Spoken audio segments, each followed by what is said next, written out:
So I'm going to get started because I am going to trust that this will be good to go.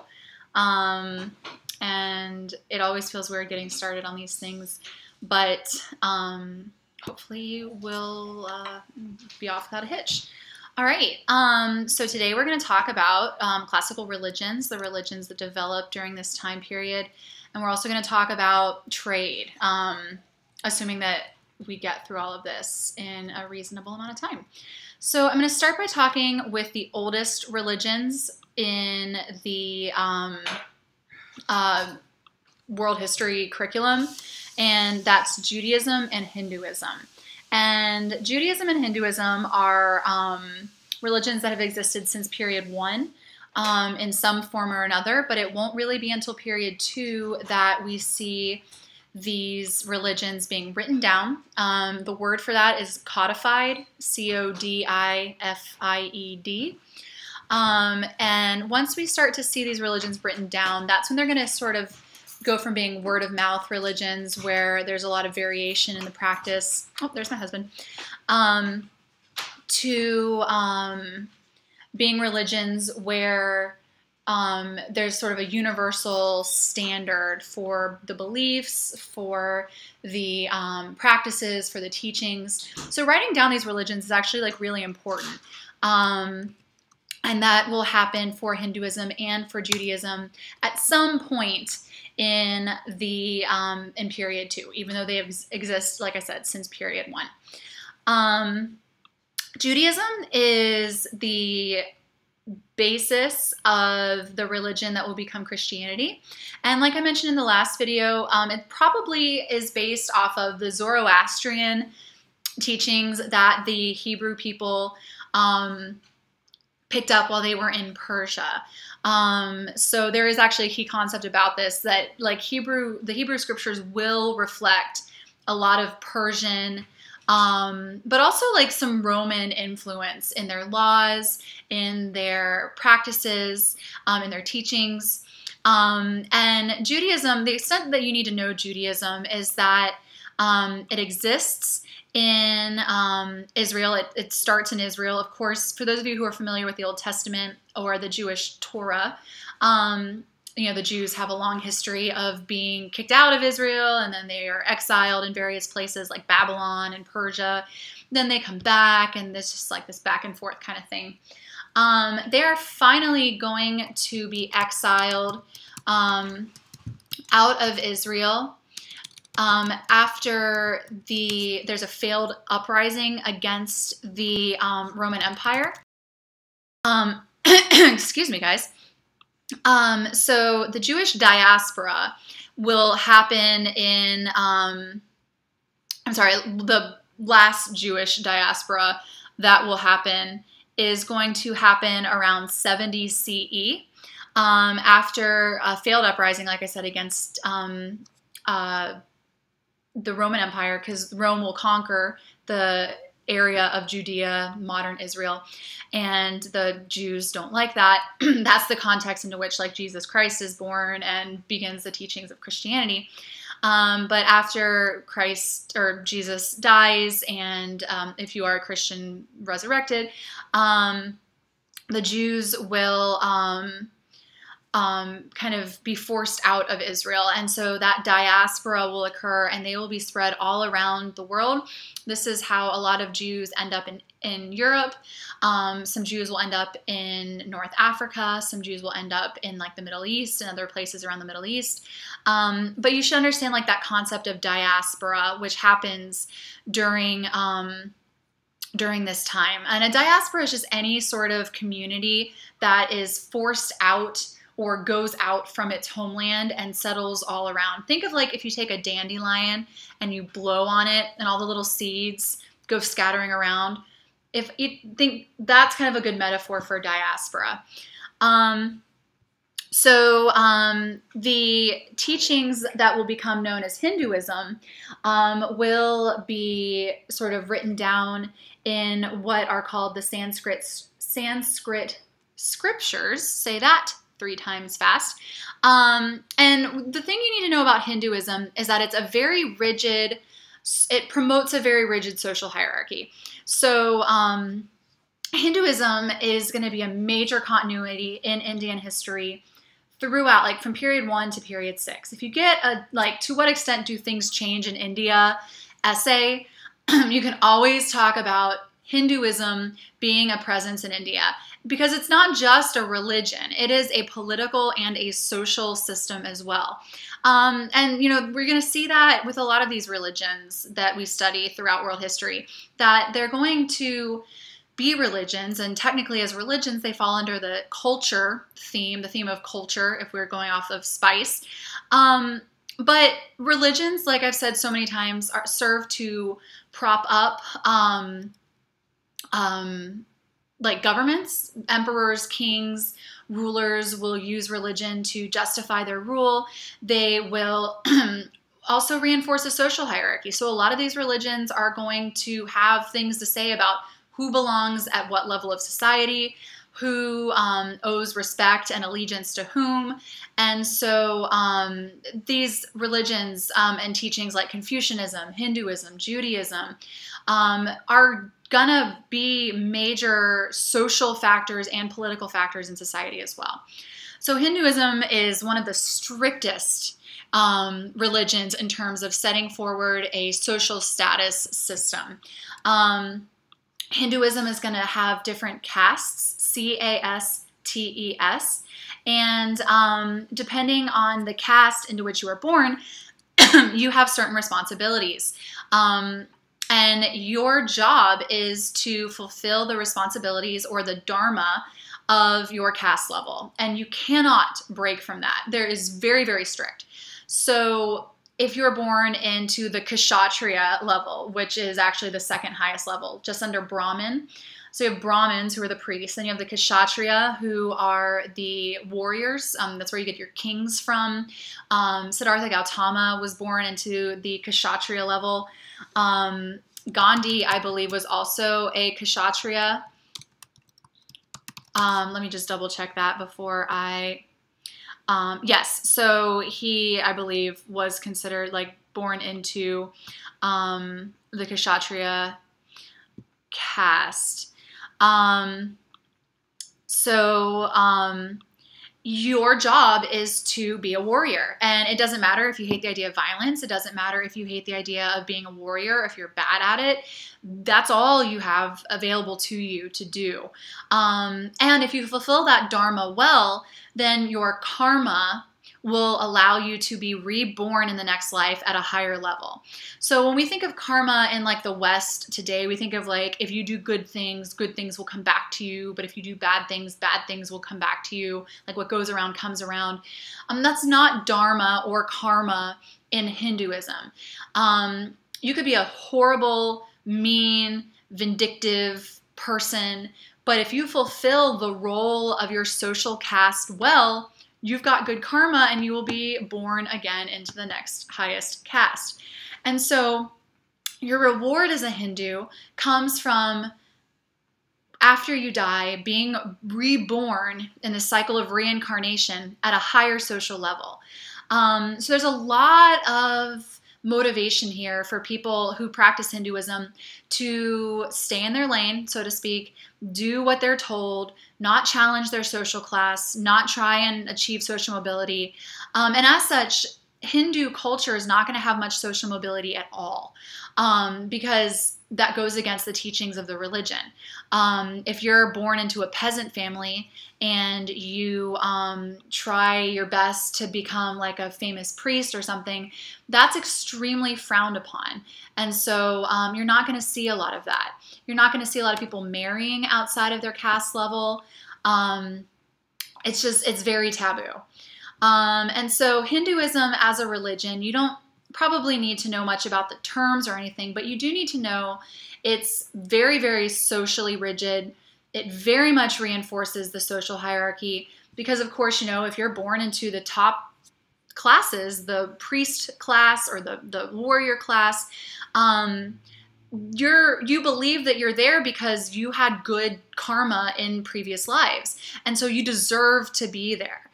So no one's going to challenge you being in those social levels, and no one's going to try and take that position from you. So that's really what you need to know about Hinduism. Major political, social, and cultural continuity in India for the entirety of AP World History. That's always something that you can talk about. All right, so moving right along, the other major religion that comes out of India during this time is Buddhism. And Buddhism is founded by Siddhartha Gautama. I know a lot of you guys read Siddhartha, the book, which is loosely based on the life of Siddhartha Gautama. It's kind of a cool book. So Buddhism began around like the 400s BCE. So again, Buddhism is going to establish around the same time. You've got like Socrates teaching. It's also going to be sort of around the same time that you've got Confucius making his teachings. So it's kind of cool that all of these major philosophers and religious thinkers are going to start to evolve around like 400 BCE, somewhere in that century. And Siddhartha Gautama was a Kshatriya who, was disillusioned with his life. He realized, it doesn't matter how wealthy I am. I'm a famous prince. I'm a very wealthy prince, but we're all going to die. We all get sick. We all get old. We all die. And I just, he had this existential crisis. And so he travels around India seeking enlightenment. And ultimately he achieves enlightenment underneath a Bodhi tree, where he had sat and meditated for quite some time. And he starts to gather disciples, and his disciples will go out and spread Buddhism around India. But it's really going to be, Ashoka who picks up the religion and really spreads it across Asia.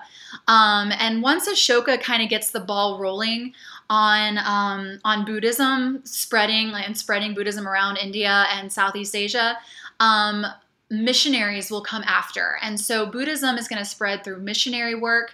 It's also going to spread through the work of merchants who are traveling around Southeast Asia and East Asia, and they bring Buddhism to China, they'll bring Buddhism to Japan, they'll bring Buddhism all over, like to places like Afghanistan, where it will, again, come into contact with Alexander the Great's Hellenistic culture and get that Greco-Buddhism. And so Buddhism is a really interesting religion because there's a lot of comparisons that can be made to Christianity. Both Buddhism and Christianity are universal religions that evolve out of older localized religions. And so again, what I mean by universal religions is that these are religions that are not tied to a specific group of people or a specific part of the world. Judaism is very much a religion for people who are born into it. You can convert to Judaism, but almost every single person who is Jewish by birth. It's the tribes of Israel. It's a birthright sort of thing. Hinduism, again, not many people are converting into Hinduism. It's mostly for people who are born into it. Christianity and Buddhism are both religions that seek to offer a path to enlightenment for people all over the world, regardless of race or creed or nationality. Christianity and Buddhism have universal appeal. They're designed to be for anybody who wants to convert. And like I said, they both evolve out of older, ancient period one religions. There's more comparisons that can be made because both Buddhism and Christianity are going to be a lot more egalitarian than Hinduism or Judaism. Judaism and Hinduism are both very, very strictly patriarchal. In Orthodox Judaism, especially, rabbis have a prayer that they say once a day where, like, I thank God I wasn't born a woman. Women are expected to cover their hair. There's a lot of rituals around, like, when women can be in the presence of men, women are unclean when they're on their period. It's like a very, very patriarchal religion. Now, again, modern Judaism, Jews like, John Stewart, my family, they're way less patriarchal, but that traditional Judaism is. Same with Hinduism, that practice of sati, S-A-T-I, where a Hindu wife is expected to throw herself on the funeral pyre of her husband. That will eventually be outlawed by the British when they come into India. But for most of history, that's, a ritual that takes place. Being a woman is considered the lower part of rebirth. So before you can be reborn as a man in any social level, you must first be reborn as a woman and then earn your place a step higher after another cycle of reincarnation. So these are both very patriarchal, very strict religions. But Buddhism and Christianity are very egalitarian. Some of the earliest converts to Buddhism will be women. Same with Christianity. Both religions, more or less, at first will be open to women and men equally converting. And the spiritual aspect of Buddhism and Christianity will be available to men and women equally. There's that famous quote from the Bible where it's like, there's neither male nor female in Christ. And while there was a little bit more resistance to female converts in Buddhism, ultimately a lot of women will convert very early on. Which leads me to my next point, which is that part of the appeal of Buddhism and Christianity, other than the fact that they both say women have equal access to this religion just as much as men do, is that Buddhism and Christianity are both going to offer women an alternative lifestyle in their communities. And that's going to be a continuity, again, starting in period 2 and continuing up to today. We still have Buddhist nuns. We still have Christian nuns. And that lifestyle is a monastic lifestyle. It comes from the word monastery, which is the word that describes where male, mystics, male monks will live. But women will live in convents. And women can choose in Christianity and Buddhism to go and live in these religious communities, be kind of sequestered off from society, and spend their lives devoted to their faith. And, for a lot of us, that sounds horrible, and maybe that's not like something a lot of us are interested in. But again, remember, if your alternative is to be married off as a young teenage girl to a man maybe twice or 3 times your age, and all of your life has to offer is just childbirth and then death, the opportunity to go into a convent, to spend your life, learn how to read and write, because many of these women learned how to read and write to study the scriptures, to be surrounded by women, to be free from the fear of abuse or, anything like that, was very appealing to a lot of women.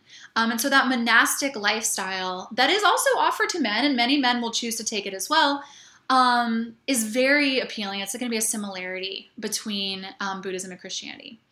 They're both also very socially egalitarian, not just in terms of gender, but in terms of social class. So again, the appeal for a lot of these religions, for a lot of people, is going to come from the lower classes and from women, because Buddhism says you don't have to be reborn into higher and higher social castes in order to achieve enlightenment. Anyone can achieve enlightenment from any social class. You don't have to work through the cycles and through the stages. If you do the right things, if you practice the right meditations and do the right practices, you can achieve enlightenment and achieve nirvana in this life, even if you're poor and at the bottom of the social hierarchy. Similarly, Christianity is going to say, blessed are the poor. Like Christianity is going to have this whole social hierarchy flipped on its head and say, it's easier for a rich man to enter heaven than, or it's easier for a camel to pass through the eye of a needle than it is for a rich man to enter heaven. A lot of the early disciples are going to be very poor. A lot of the New Testament is going to be devoted to like helping the poor, loving the poor, treating the poor with respect. And so a lot of these early converts are going to be women or people from the lower classes who feel like they're given a voice in both of these religions.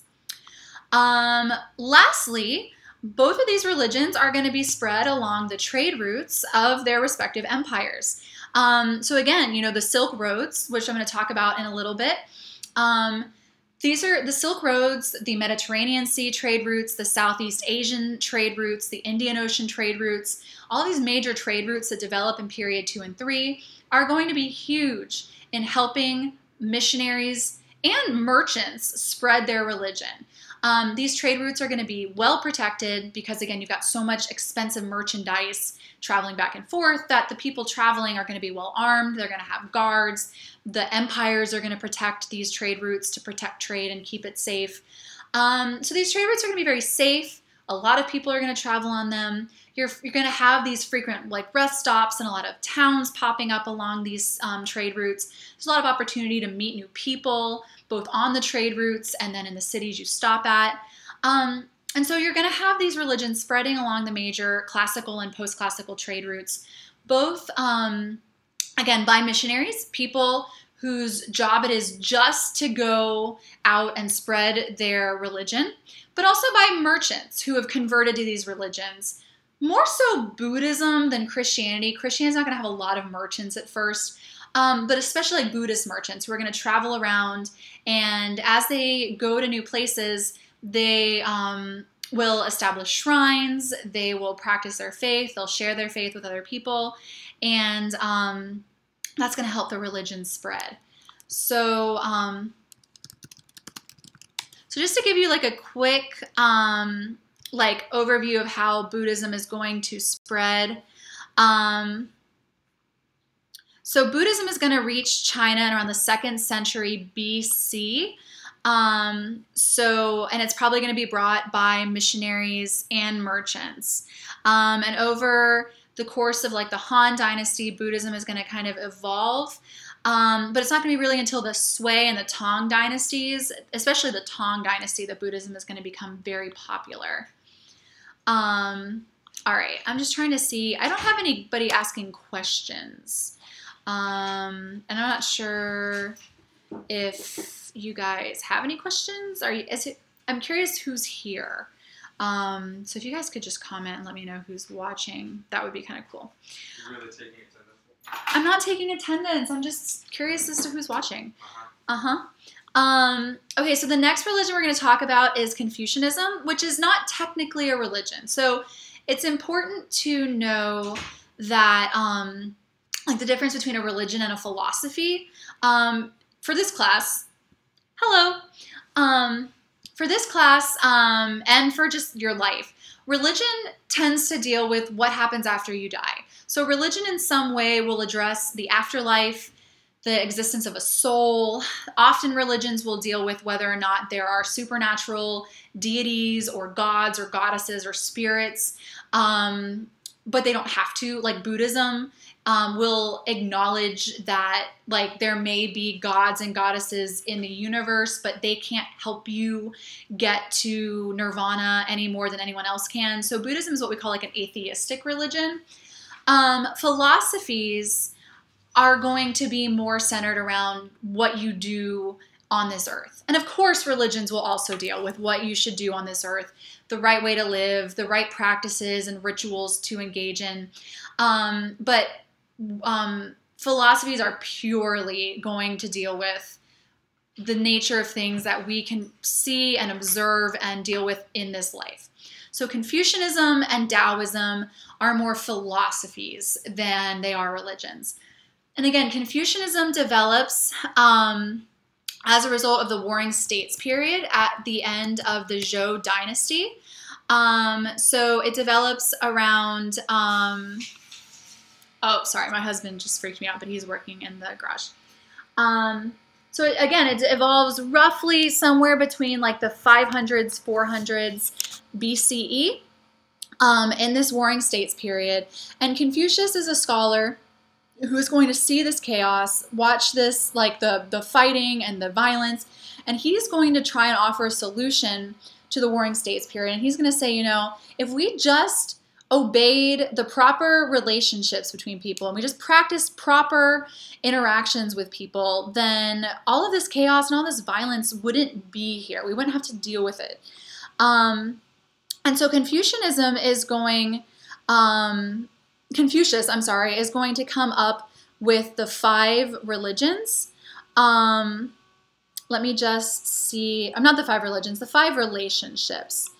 And I'm just going to try. The 5 relationships are ruler of the emperor to his subjects, father to son, husband to wife, elder brother to younger brother, and friend to friend. And each person in this relationship is going to have behavior that they're supposed to exhibit towards the other person in the relationship. And so if you guys think about like that song from Mulan, You'll Bring Honor to Us All, where it talks about like, we must serve our emperor who guards us from the Hun. So like the emperor's job is to protect the people's job is to obey the emperor. And under regular Confucianism, old school Confucianism, the emperor-subject relationship is the most important. Again, because we're dealing with a philosophy that develops in a time of political chaos. And so that's really going to be where his focus is. When we get to Neo-Confucianism under the Song dynasty, the primary relationship is going to be like father to household rather than emperor to subject. So Confucianism is also very strictly hierarchical in terms of people's relationships. If you're talking, Caleb, about Confucianism, very patriarchal, not egalitarian at all. Women in Confucianism were expected to be under the authority of whatever man in their lives was closest to them. So as a girl, it's your father, and then it's your husband. If your husband dies, it's your son, your eldest son. If you don't have sons, then you pass under the care of the closest male relative to you. If somehow a woman ends up with no male relative, she is a social outcast. She just like is totally like screwed, for lack of a better way of putting it. Very, very patriarchal. Even more patriarchal will be Neo-Confucianism, which is when we get women being pushed back into the home. If you guys remember, the Tang dynasty is pretty egalitarian in terms of women. This is when we have a lot of women going out, being educated, being part of like popular culture, being part of society. But when the Tang dynasty ends, Neo-Confucianism will come around in the Song dynasty and push women back in the home, and that's when we see foot binding. So Confucianism and Neo-Confucianism, very, very patriarchal and very socially rigid as well, with one big exception. And of course, that exception is the civil service exam, which in theory at first, like it's really first going to start to pick up its use in the Han dynasty. And in the Han dynasty, the civil service exam, like I mentioned yesterday, in practice really is not going to allow for much social mobility. They say it's open to young men of any social class, but really, honestly, it's only going to be for the kids whose parents are wealthy enough to get them that education and get them taking those tests. In later dynasties, the civil service exam will become much more egalitarian and really will allow for that social mobility, but not really yet. So in Confucianism, the social classes are typical of what we think of when we think of social classes, like in terms of order. It's what they call the 4 occupations. So the top people, the people at the top of the social structure are the shi, I'm sure I'm mispronouncing this, the gentry scholars, so those people who do well in the civil service exam. After them, you have the Nong, who are the peasant farmers. And again, in China, throughout Chinese history, peasant farmers are going to have a great social standing because they create the food that everyone eats. So the only people higher than them, other than like the nobles and things, are the scholar gentry. Of course, now again, a lot of peasants are very poor. A lot of peasants work very hard. It's kind of like teachers and soldiers in America today. We give a lot of lip service to like soldiers, people in the military. We give a lot of lip service to teachers. But when it comes to the actual like day-to-day life for these groups of people can be very hard. similarly with the peasants. Hey, that would be great synthesis if you wanted to write about that in an essay.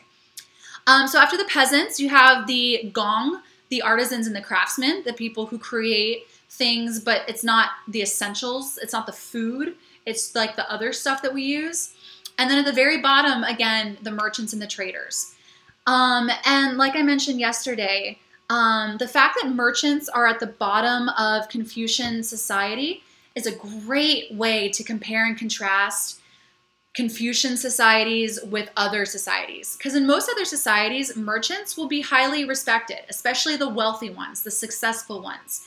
But Confucian China, and then later Confucian Japan, Confucian Korea, as Confucianism spreads, they're going to put the merchants at the bottom because they don't create anything. They just make money off of the work of others, which I think is kind of a cool way to think about it. Okay, so the next Chinese philosophy we're going to talk about is Taoism. Taoism is sometimes spelled with a D, sometimes spelled with a T. It's going to develop around the same time that Buddhism, around the same time that Buddhism and Confucianism and like Socrates will all be living. It's this, what we call this the axial age, AXIAL. And that's like the 600 BCE to like 400, 300 BCE, because there are so many religions developing that it seems like the world's cultures are turning on an axis and developing in really new ways. So that's a little phrase for you guys to use. So Lao Tzu, Laotze, although you can definitely see different spellings of it. Just a side note, because there are so many different like phonetic spellings of words that are translated from other languages to English, especially when there's different alphabets involved. If you're not sure, if you see something on the test and you're not sure if you are familiar with that, just like try pronouncing it out loud. And hopefully, that will help you, because Confucius has like 10 different spellings to his name, and some of them look very different than Confucius. But if you pronounce them, they all kind of sound like Confuci or Confucius, so try saying it out loud to yourself silently and see if that rings any bells. It's kind of like that game where you pronounce things out loud and it doesn't look like how it sounds, but then it sounds and you're like, oh, that's what I'm trying to say. I can't think of the name of the game. So Taoism is also going to develop in the Warring States period as another response to all the violence and chaos. But Taoism is going to be more focused on individual actions and the relationship between humans and nature. So it's never really going to pick up at like the imperial scale the way Confucianism and Buddhism will, because it's not about social behavior or social interactions as much as it is like, how do humans interact with the universe and the environment around them. And so Lao Tzu is going to promote like living in, yes, I think you're right, Jared, speak out, or something like that. So Lao Tzu is going to promote this idea of like living as one with nature, not resisting the flow of the universe, and living in harmony with the Tao, which is like the natural energy of the universe. It's also, the Tao is translated as the way, and it's a very difficult philosophy to explain. But again, the metaphor used in Taoism is like the idea of water flowing downhill, and the idea is that like the Tao is a river flowing downstream. It's passive. It's energy that just kind of flows naturally. There's not a lot of force to it, in the sense of like you're not actively pushing anything or like moving anything. But the water is powerful and it can erode mountains. It can destroy towns. It can be very, very powerful if harnessed properly. And so you're going to see a lot of like nature imagery with Taoism, a lot of references to water, especially with Taoism. It's out of Taoism that we get the yin and the yang, which are represent the balance of nature. So the dark and the light, the sun or the moon and the sun, female and male. And if you guys remember the documentary we watched at the beginning of the year, with Taoism, the yin and the yang are very much balanced. Female and male are equal, moon and sun are equal, passive and active are equal. It's just the opposite sides of the universe, the things that exist in balance. The yin is the feminine, the yang is the masculine. But Confucianism will kind of adopt the yin-yang, and they will say, like, yin is dark, yin is female, yang is masculine, yang is bright. And so they're going to kind of twist the yin-yang into this idea of, like, reinforcing the patriarchy. Yes, yes, Caleb. Buddhism is egalitarian, Christianity is egalitarian, and Taoism will be egalitarian. So you're gonna have a lot of like Taoist beliefs kind of adopted by Confucianism, but kind of distorted. Taoism is important because a lot of poetry in China will be Taoist. It's also gonna have a huge effect on like architecture. So if you've ever heard of someone talk about the feng shui of a room, that is a Taoist idea that energy should be allowed to flow through a space freely, and that if a room or a building has a good energy, then it's got good feng shui. So buildings will be built in accordance with the feng shui of the area. It'll also be the basis for acupuncture as a form of medicine that develops in China during this time. And I have, like I mentioned yesterday, I've never done acupuncture, but the idea is that it like releases the energy that builds up in your body in the wrong places. And it actually, from what I have read, there's a lot of decent scientific evidence to support acupuncture, which I think is kind of cool. Western scientists and doctors ignored it for a long time, but the more we study it, the more we realize like the Chinese were probably onto something with acupuncture. Doop-de-doo. All right. So talk about Christianity really quickly. You guys are pretty familiar with Christianity. I do just want to hit on a couple of things that I've noticed in your essays. You've got to be careful with the terminology you use when you're talking about Christianity. A lot of you start talking about the early Christian church as being the Catholic Church or the Roman Catholic Church. That's a little tricky. And this is kind of depend on who you ask. But, you know, the word Catholic is actually Latin for universal. So in some sense, it is fair to say that like the early Christian church was a Catholic church. It is a universal church. But when you think of like the Pope, and you think of like the saints and like the Mass and things like that, that is going to develop much later. That's going to more develop once Christianity becomes legal in Rome, in the Roman Empire. And that is going to happen not until like 325. So like 300 years after Christianity is established, Christianity will become legal. And then once it becomes legal, then we're going to start to see the establishment of these institutions that will become the Catholic Church. Prior to that, you just have these little like underground meetings in homes and in secret places because Christianity can't be practiced in the open. So be careful when you use the word Catholic. The other thing that you need to know is that in the Eastern Roman Empire, you are going to have a different sort of faith that will at first be similar to the faith practiced in the Western Roman Empire, but actually around 1054, so into period 3, but I'm just kind of following on the Christianity line. By 1054, you're going to have an official split between Catholicism in the former Western Roman Empire, what's now like the feudal Western Europe, and in the East, you have Eastern Orthodox Christianity or Greek Orthodox Christianity. And that Greek Orthodox Christianity is going to spread up north into Russia. And that's why Russian Orthodox Christianity is the form of Christianity practiced there. It's because they get their religion from the Greek Orthodox. The religion, honestly, they're pretty similar.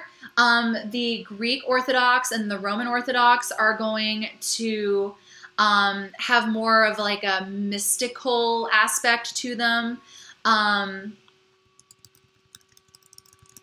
Sorry, I just want to make sure I get all of the differences. So the other big differences are going to be that, you know, the Catholic churches use Latin, Greek Orthodox churches will use Greek or just native languages. The issues of like original sin are going to be different. So there's some different theological issues that we don't really need to get into. But there's going to be a big issue over iconoclasm. Sorry, one second. So iconoclasm is the idea that the Byzantines are going to use. And that's going to be one of the big things that makes them split from the Catholics.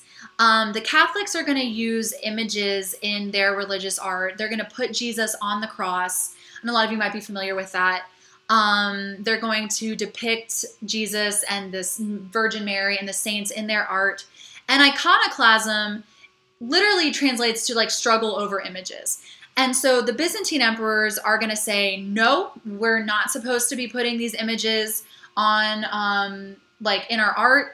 We feel like the Catholics are worshiping idols. We feel like they're putting too much stock in this art and these images. And so we're going to destroy this religious art. We're going to make our art a lot more simple. We're going to have crosses that don't have Jesus on them. And that was one of the big starting factors that drove these two churches apart, interestingly enough.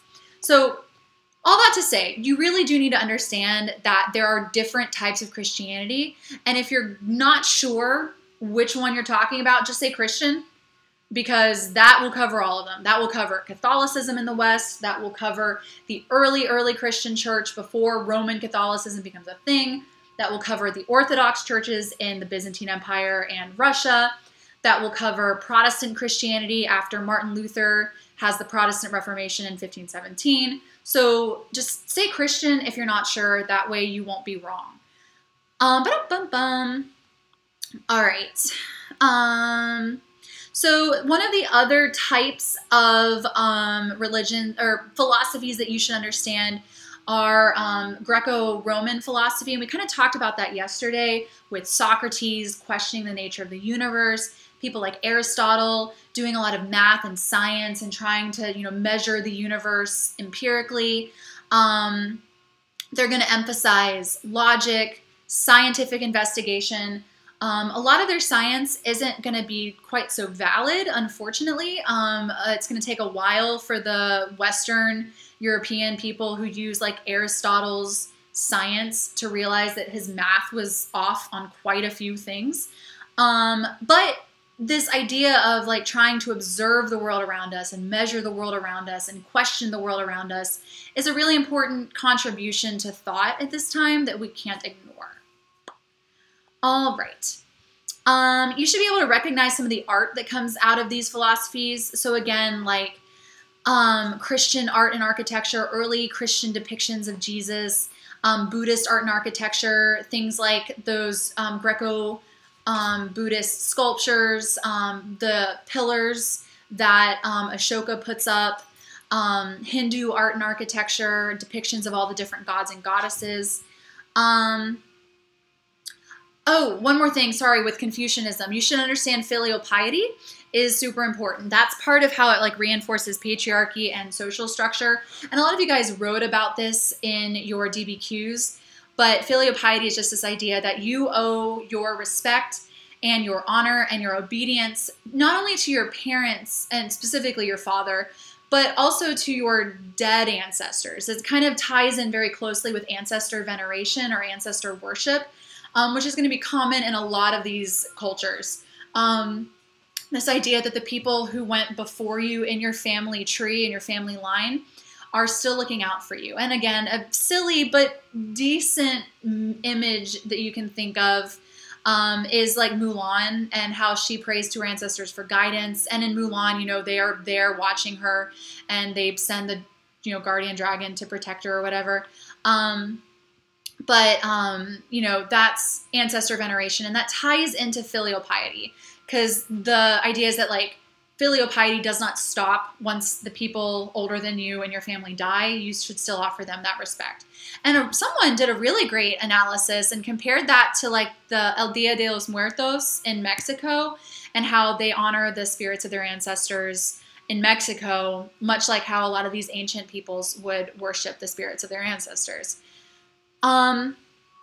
So there's some other forms of religion that are going to exist in this time, including shamanism and animism, and you should just know what those are. So shamanism is a practice where you try to achieve an altered state of consciousness to interact with the spirit world.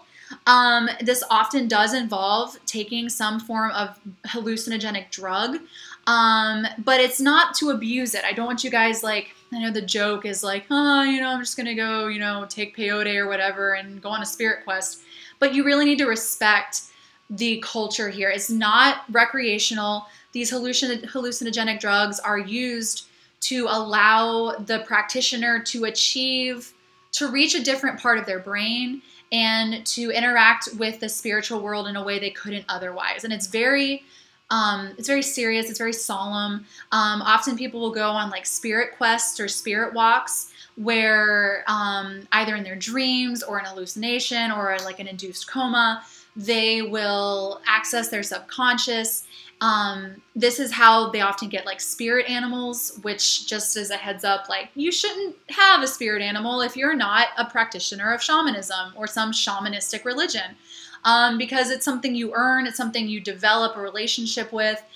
It's not a joke. So, you know, just to throw that in there and be the buzzkill teacher. If you want to say something like that, you could say it's your Patronus from Harry Potter. That's super culturally appropriate. So shamanism is very similar to animism. Animism is an idea that, to quote Pocahontas, every rock and tree and creature has a life, has a spirit, has a name. That there is essence, that there is life in all things, even things that we in the West would not consider to be alive, things like rocks, the water, the ocean. Wait, what was the yikes for, Caleb? I missed that. I'm sorry. Animism, again, is going to often go and work in tandem with shamanism.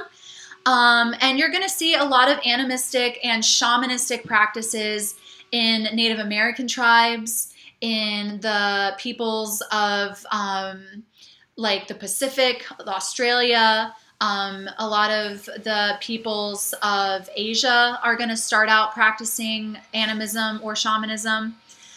So this is a widespread type of belief. It's not like a specific organized religion, but it is one that you see in a lot of places around the world.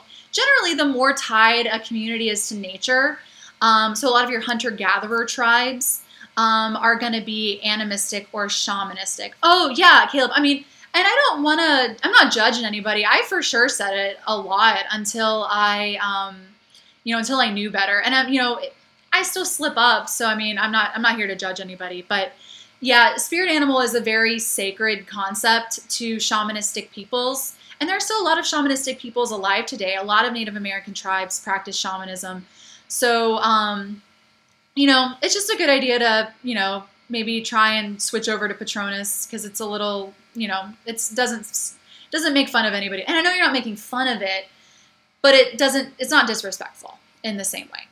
But again, we all make mistakes, and I'm not here to judge anybody. All right, so I'm actually going to hop on over really quickly and talk pretty quickly about the trade routes.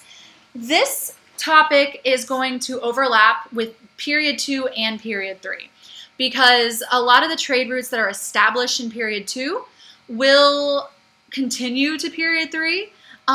Sometimes, you know, when these big empires collapse at the end of period 2, the trade routes will be used less, but they'll still exist, and they'll be picked back up again in period 3. And also a lot of the key concepts about the trade routes are going to be the same for period 2 and period 3 as well. So the big trade routes you need to know for these time periods are the Silk Roads, which go from China to the Roman Empire, the Trans-Saharan trade routes, which go from like northern Africa, literally across the Sahara or trans the Sahara Desert down to the kingdoms of sub-Saharan Africa. The Indian Ocean sea lanes, so we talk about those monsoon winds propelling ships around the Indian Ocean from the coast of India to the Swahili coast on the eastern coast of Africa, around the Middle East and the Arabian Peninsula, and also the Mediterranean sea lanes, especially in the Roman Empire, because at the height of the Roman Empire, the Mediterranean Sea will be called the Roman Lake, and the Romans will use the Mediterranean sea lanes very much to their advantage. So you should definitely be familiar with those trade routes. So you're going to have, sorry, my other cat is here. Hey, good girl. Hey, yes, ma'am. All right, sorry about that. Part of what's going to make these trade routes possible is new technologies. And so I'm just going to talk a little bit about some of these new technologies. Things like the yoke, which you put on horses, oxen, to allow them to be harnessed. Saddles, horse saddles, which are going to be first developed possibly as early as 4000 BCE, but they're really going to come into use during period 2. The stirrup will be invented in like the 200s, like BCE, the 2nd century BCE, I'm sorry. So period 2 technology is going to really help. The astrolabe, not yet. The astrolabe will be a factor more in period 3. Let me just see if I can find a date for that. So the astrolabe will be used, okay, so as early as the 6th century, so the 500 CE. So towards the end of period 2 into period 3. But you're absolutely right. Like that is a great example of new technology. We're also going to be using domesticated pack animals, horses, oxes. In the Americas, the people in South America will use the llama. We'll domesticate the camel. Camel domestication. Let's see if I can find the date for when were camels domesticated. The 10th century BCE, so way, way, way, way, way back, we've got domesticated camels, and we will be using them to travel, especially across the Trans-Saharan trade routes.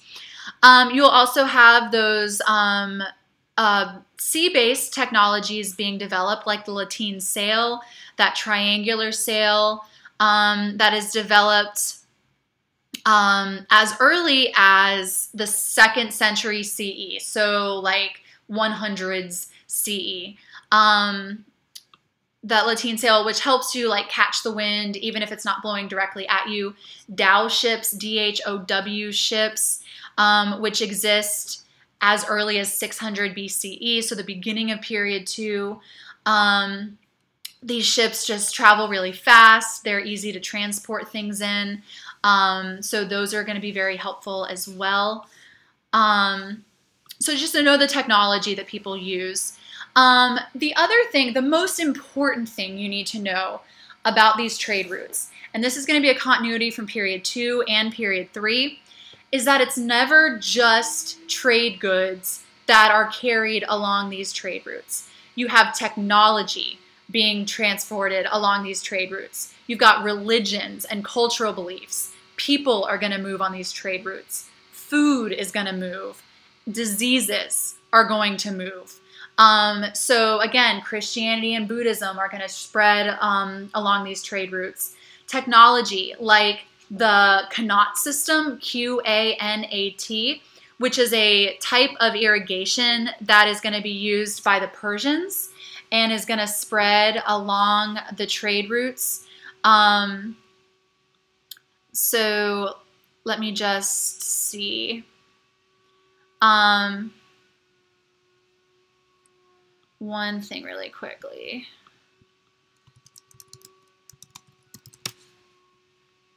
The Qanat system will reach as far as China. It'll reach into India, and this technology will be transported along the Silk Roads. You're also going to have like water wheels to turn and like create kind of like water-based energy. That is technology that's going to be transferred. So just understand that technology, when merchants travel and they come to a new region and they say like, oh wow, that's really cool, like we don't do things like that where I'm from, but I like the way you're doing it better. And then they'll get that technology and bring it back. And so that's kind of how the technology travels. Obviously, religions, food crops will be brought from place to place, both by trade and just, you know, people bringing their food with them.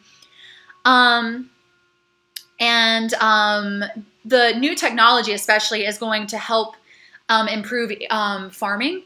A lot of this technology, like I just mentioned, is going to be irrigation or water wheels or water pumps, which will help make the land a lot more fertile and help people grow more food. So that's a benefit of trade. Again, you're going to have the spread of disease. A lot of plagues are going to spread in period 2 and period 3. Period 2, you're going to have a plague called the Antonine Plague, like named after Marcus Aurelius Antoninus, who was one of the emperors who died because of it. It's the first outbreak of smallpox, as far as we can tell. It killed like 5 million people in 165 CE. So that's going to, you know, kind of, again, be towards the end of the height of the Roman Empire, towards, you know, beginning the decline. You're going to have another plague, the plague of Cyprian in 251 CE. That'll be blamed on the Christians, you know, because we like to blame diseases on religious outsiders. Then you're going to have the plague of Justinian, which is probably the first record of bubonic plague, and that comes in 540 CE. And of course, in period 3, you're going to have the actual bubonic, the Black Death bubonic plague, which spreads in the 1340s along various trade routes. And then, like I said, you know, we're pretty sure that the spread of these diseases is going to help lead to the decline of at least the Roman and the Han dynasty. You're also going to see the development of communities around these trade routes. So diasporic communities by people who, especially in the Indian Ocean community, because they're going to, you know, get stuck essentially one place while they wait for the monsoon winds to turn around and take them back home. And so while they're living in this like second home, they establish new communities. They marry, you know, second or third wives. They establish families. They build temples and recreational places. And so you have these diasporic communities around, especially the Indian Ocean, on the Indian Ocean trade route. Moving into trade for period 3, so again, kind of hopping over to period 3 now, we have the same trade routes that we had before, but we also have some new ones. So we have trade, again, on the Silk Roads, especially once the Mongols come along and really reinvigorate trade. But even before the Mongols, like the Tang dynasty is going to engage in a lot of trade, which is what makes them so wealthy. You have the Indian Ocean trade routes. You have the Mediterranean Sea trade routes. You have the Trans-Saharan trade routes, which are going to become even more prominent after the establishment of those big sub-Saharan empires like Ghana and Mali and Songhai. You're also, though, going to have trade routes now in the Mississippi River Valley near that big city of Cahokia, which exists now as just like a big mound city. Trade all around like the eastern part of the modern United States, based out of Cahokia, Cahokia. You're also going to have trade in South America and Mesoamerica developing. The Maya are going to trade all around their civilization. Later, the Aztecs will engage in trade all across Central America. And the Inca people of South America, what is now like modern day Peru, Bolivia, Ecuador, they're going to build roads that in the Andes Mountains that will facilitate trade in South America as well. You're also going to have the rise of new trade in Northern Europe, facilitated especially by the Vikings, who at first are raiders and plunderers, but pretty quickly like abandon the raiding and plundering and start trading all over Europe. You're also going to have trade happening in the Italian city-states. The Italian city-state merchants, especially people in places like Venice, Rome, Genoa, Milan, they're going to engage in a lot of trade with the Middle East, especially after the Crusades. And that trade is going to make them very wealthy. And again, just cause and effect here. The trade that the Italian merchants engage in that makes them so wealthy will enable the Italian Renaissance to begin as early as like the mid 1200s, but it really picks up around the 13 and 1400s. And so you have the establishment of these new major trade cities, and you should know some of them. Timbuktu in the Mali Empire, Kilwa, which is one of those Swahili city-states on the Indian Ocean trade route, Baghdad, which is the center of the Abbasid Caliphate in period 3, Venice, obviously, which I think I may have actually just said a minute ago, Novgorod, which is in like modern day Russia, which is going to be in the Kievan Rus and then later on in Russia. So you should know some of these major trade cities, where they are, that they are become so wealthy and so populous because of their trade. That's super important. You're going to have some new trade like in luxury goods establishing in period 3. And there's going to be more trade in luxury goods. So of course we're going to trade in luxury goods in period 2 as well. But the easier we can make trade and the faster we can make trade and the safer we can make trade, the more people are willing to trade in expensive items. You don't really want to take like millions of dollars worth of goods on the road if you're not sure that you can protect that merchandise. And so the growth and trade of luxury goods will be facilitated by a bunch of new technology and new innovations. So partially we're going to see like financial innovations. This is when we see checks being developed for the first time. The history of the check is kind of interesting. The Abbasid Caliphate is going to be probably the first society that uses checks in like a wide scale sort of nature. It's the SAKK, S-A-K-K or S-A-Q-Q. And the fact that the Muslim world is so interconnected and that people have this shared faith in Islam helps encourage the use of checks and credit systems, because you trust the people you're dealing with more because you know they're also of the same faith. You have that shared heritage, that shared culture. And so Islam spreading around Afro-Eurasia in like post 622 CE will really help facilitate trade. Islam and trade go hand in hand in period 3. You're also going to get the creation of paper money in China is where it will first be used. The Han Dynasty will first develop like a lightweight, like leather parchment currency, but the Tang Dynasty will be the first one to develop like paper money in the sense that we think of it today, even though it's not really paper, it's like a cloth sort of thing. So some of those are just some examples of innovations in trade. And again, like these are super important because it means you don't have to carry a bunch of gold on you, which makes you like a target for raiders and bandits and things.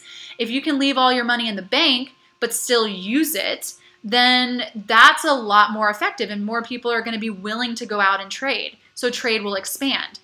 The trade goods that people are dealing with, silk from China, cotton textiles, and again, those are mostly coming from India at this point, porcelain from China, spices from all over the Indian Ocean, including like the south of China, Indonesia, precious metals and gems. Unfortunately, slaves are going to be considered an example of a luxury good that is traded during this time. So I hate saying like people are luxury goods, but that would count as evidence for like a trade good that is used during this time. So if you're writing an essay about trade in the post-classical era, talk about things like spices, silk, porcelain, slaves, precious gems, salt, which will be traded along the trans-Saharan trade route in exchange for gold, which seems so funny to us. But again, like salt was a crucial method of preserving food, and gold is nice, but food is vital. And so if you can preserve your food, whatever it takes to preserve it will be worth its weight in gold. Empires during this time are going to facilitate trade just like they did in period 2, but it's different empires now. So you're going to have the Byzantine Empire, which will really take over trade in Afro-Eurasia once the Western Roman Empire collapses. You're going to have the Chinese dynasties, especially the Tang and Song dynasties, the Islamic caliphates that are going to establish and expand into Africa, around the Middle East, into Asia and places, after Muhammad is born and like gives his teachings in the 600s. And then the Mongol Empire, which begins in the early 1200s.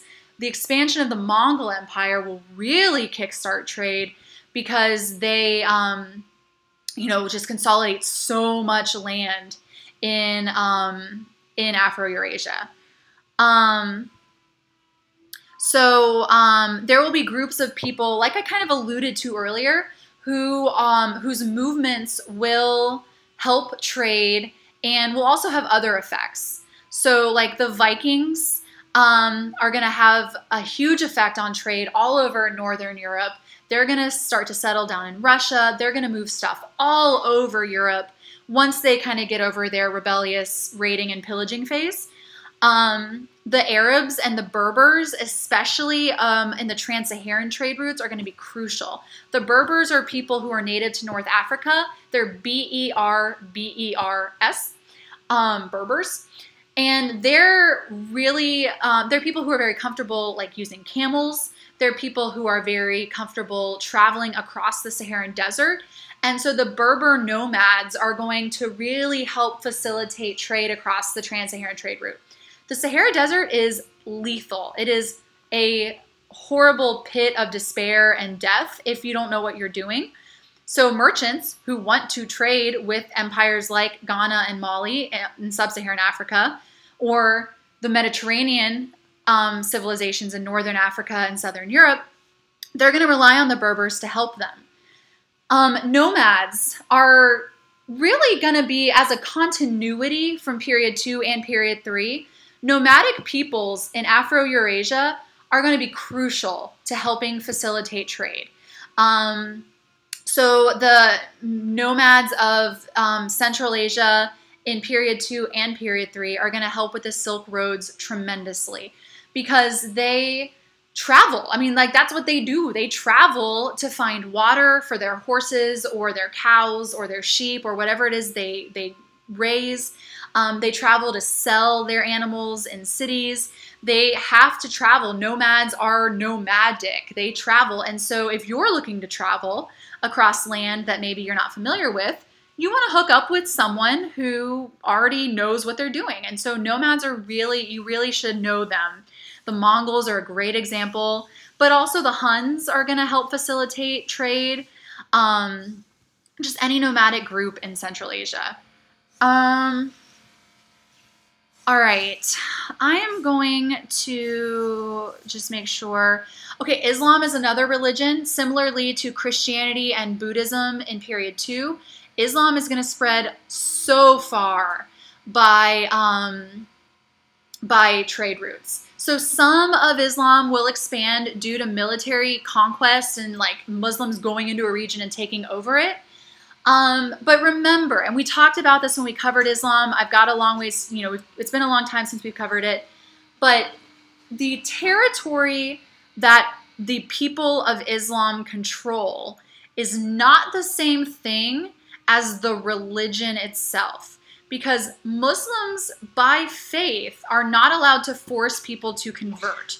So when the Muslim armies of Saudi Arabia go into like Egypt, for example, or when they expanded into other parts of North Africa or the rest of the Middle East, or into like, well, let's just stick with that. They cannot force people to convert. Now, they would treat the people they conquered as second-class citizens. They would often have to pay a tax, the jizya, in order to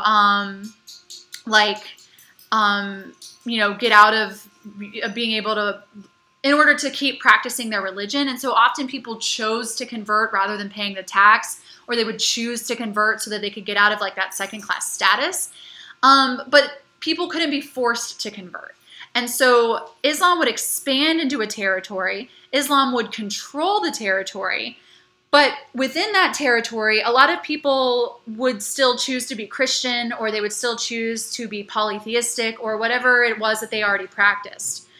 A lot of the conversion that happens where people choose to convert to Islam, if it's not for the reasons I just mentioned, then it's often because they're interacting with Muslim merchants who are going all over the known world. You know, Muhammad himself was a merchant before he became a prophet. And so merchants in the religion of Islam are highly revered. They have a very special place in Muslim society. And so Muslim merchants are just going to spread everywhere along these trade routes. And sometimes people just choose to convert because they truly have a faith conversion and they believe in this new religion they've been exposed to. And sometimes they choose to convert because they see this powerful expanding empire, and they want an ally. They want to have some sort of cultural tie to this large, growing, very powerful caliphate.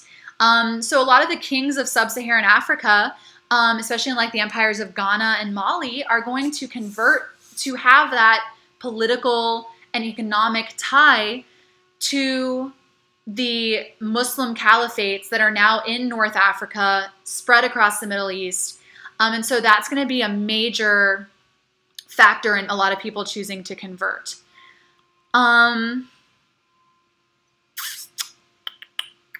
So you're still going to have those diasporic communities like I talked about. You've got the people in the Indian Ocean, Buddhists and Muslims, and some Hindus who are going to spread all around the Indian Ocean. The Jews who have now spread across Europe, into parts of the Middle East, parts of North Africa, even parts of India will have some Jews. They're just all spread out. So diaspora is a really good term to know.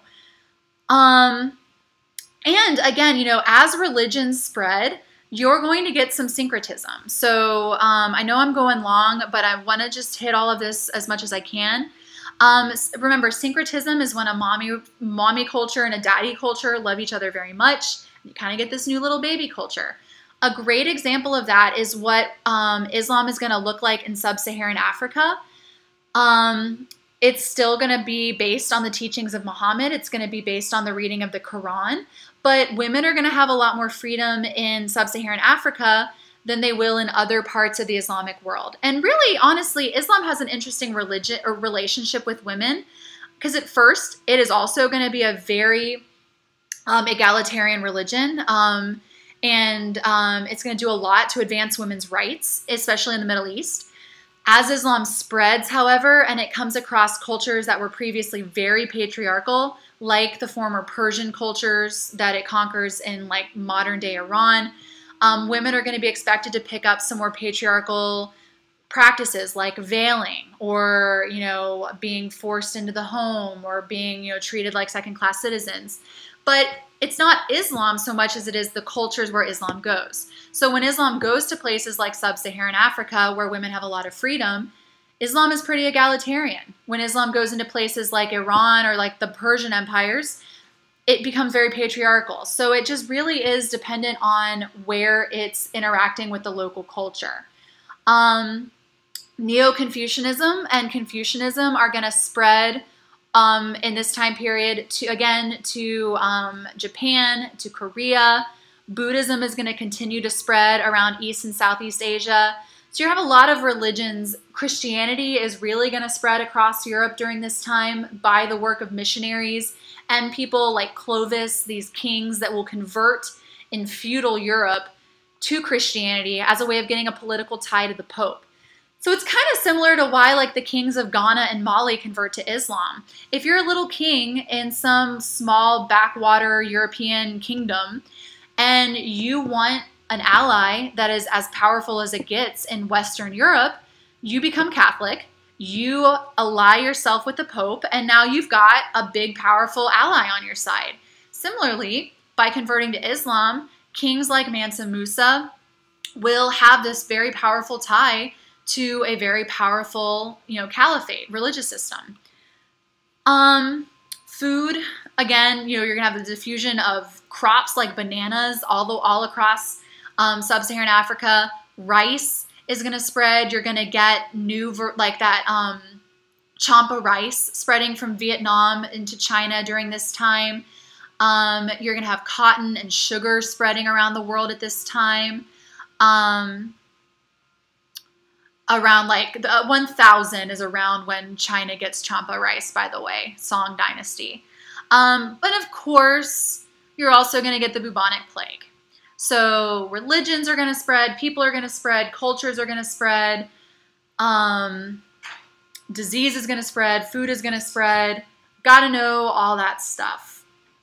All right, so it's been a long video, and I am hecka tired. If you guys don't have any questions, thank you, all 4 of you, for watching.